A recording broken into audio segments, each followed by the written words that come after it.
Kumusta mga kasaliksik? Alam na siguro nating lahat na ang oras ay patuloy na umuusad at hindi umaatras, kung saan marami sa atin ay ginagamit ang ating oras upang mag-cellphone na madalas ginagamit upang ipaalam kung kailan natin ipapasa ang ating mga gawain. Pero anong mangyayari kung kaya nating pabagalin o di kaya pabalikin ang oras na ating nasayang? Paniniwala ni Newton na ang paggalaw ng oras ay tila ba isang palaso na pinana kung saan dire-diretso lamang ang lipad nito.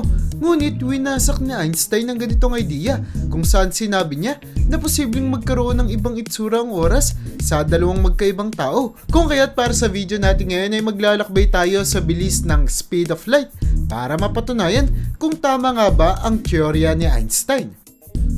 Isipin mo na lang ang iyong sarili na palutang-lutang lamang sa ating kalawakan nang bigla kang habulin at tangkaing hulihin ng mga pulis, kung saan para makatakas ka dito ay kakailanganin mong sumakay sa isang rocket na hindi mo alam kung saan nanggaling at kung saan ito papunta.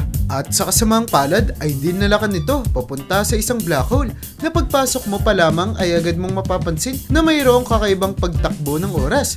Ito ay dahil sa ang lipad ng rocket na iyong sinasakyan ay kasing bilis ng halos 100% ng speed of light na magiging dahilan para mapansin mong babagal bigla ang paggalaw ng kamay ng orasan na makikita mong posibleng may kaugnayan sa bilis ng pagtakbo ng sasakyan.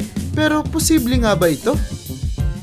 Habang pinagmamasdan mo ang mabagal na pagtakbo ng orasan, ay bumalik muna tayo noong 1900s kung saan si Albert Einstein ay nakasakay sa isang tumatakbong tren. Ay napansin niya ang orasan sa kalsada na sa kanyang paniniwala ay kung sakaling tumakbo sa bilis ng speed of light ang tren, ay hihinto na lamang ang orasan nito na tila ba wala ng oras.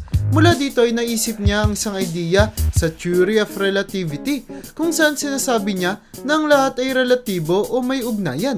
Halimbawa sa ideyang ito ay kung sakaling may malaglag na bagay sa loob ng tren ay para sa mga tao sa loob nito ay makikita nilang bumagsak lamang ito ng diretsyo.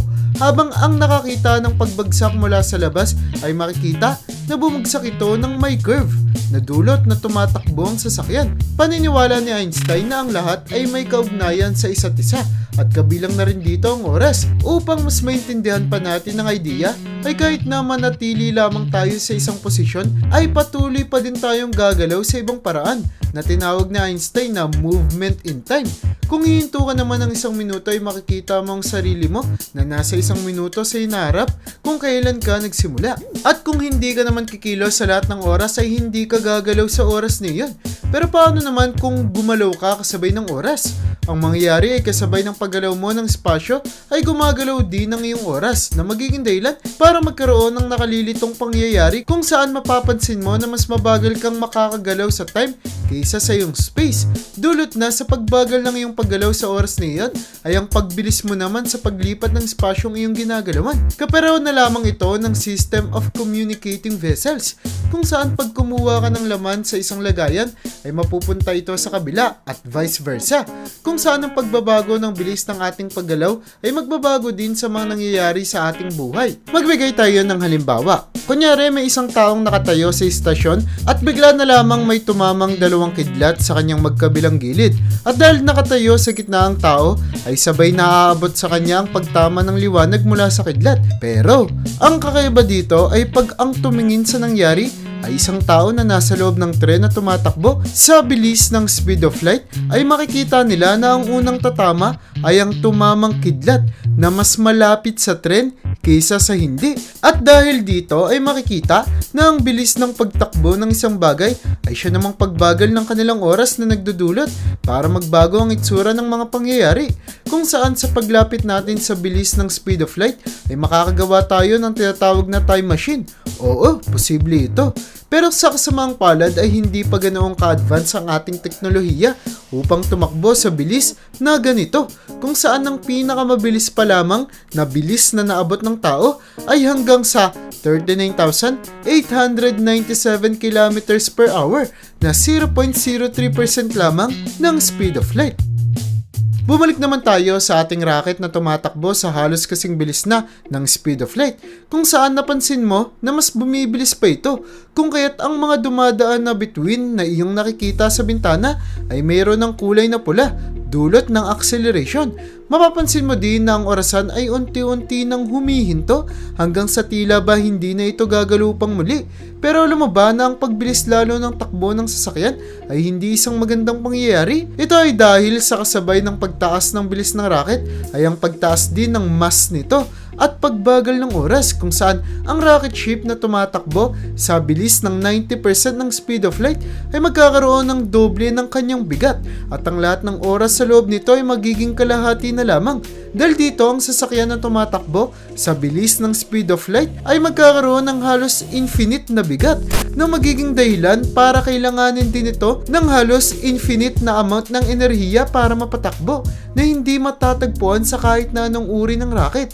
Kung kaya't hindi pinaniniwala ang posible ang tumakbo na kasing bilis o higit pa sa speed of light.